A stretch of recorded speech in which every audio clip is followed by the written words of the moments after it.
Anybody does a lot with data and computers and programming? There you go. Who likes chemistry here?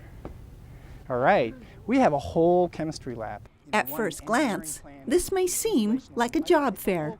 We are about a $170 million business. That's the type of volume of money that it takes to run an organization.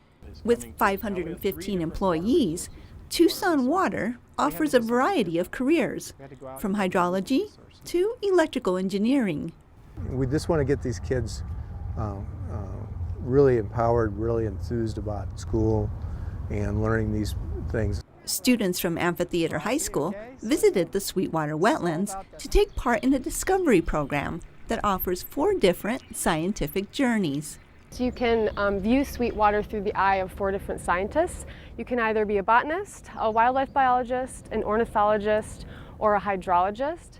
Take a picture of this. The journeys begin at the main kiosk, where guests use a QR code reader app on their smart device. There you go. I think that should work. Once connected, Yes, so that's exactly it. I wonder how the flow of water. just follow the directions. West. The Discovery Program is a partnership between Tucson Water and UA's Arizona Project WET to provide self-guided tours at the Sweetwater Wetlands. Okay, here we go. The first stop on the hydrology journey is the splitter box, where most of the water comes into the wetlands.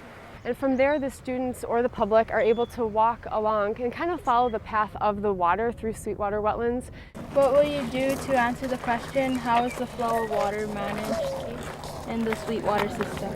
And I really learned how water and as a system really goes through from the different splitter boxes all the way up to the different basins where it is recharged the groundwater.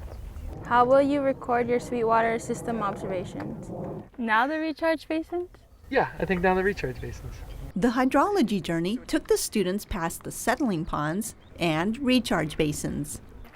So then we continue walking straight along the path. Their final stop was the well, where the students were able to measure the groundwater.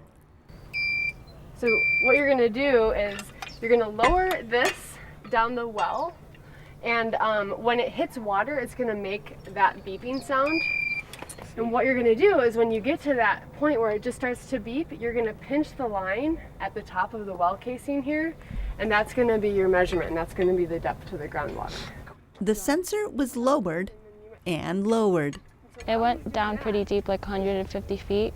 And when it reached the water, it just made a beeping noise, and that's all we knew. Okay, see what we got. 152. It's a cool place to come and just see like how everything works out. Like there's more work behind, I guess, just like water coming out of your tap, and I think that's pretty cool. This is a great wildlife oasis in the middle of Tucson that's a free resource, and students can come down here anytime and experience the wildlife and also participate in these kinds of activities where they learn more about their environment and about water issues here in southern Arizona. After the journey, were there any future hydrologists in the group?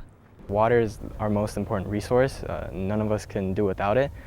So definitely can see this as like a sustainable job if I want to look into it as a career in the future. The public is also encouraged to participate in Arizona Project WET's Discovery Program. The Sweetwater Wetlands Water Treatment Facility is open 7 days a week for self-guided tours. Gates open about 1 hour before sunrise and close about 1 hour after sunset. For more information, visit arizonawet.arizona.edu or call Jessica Ahlstrom at 626-9939.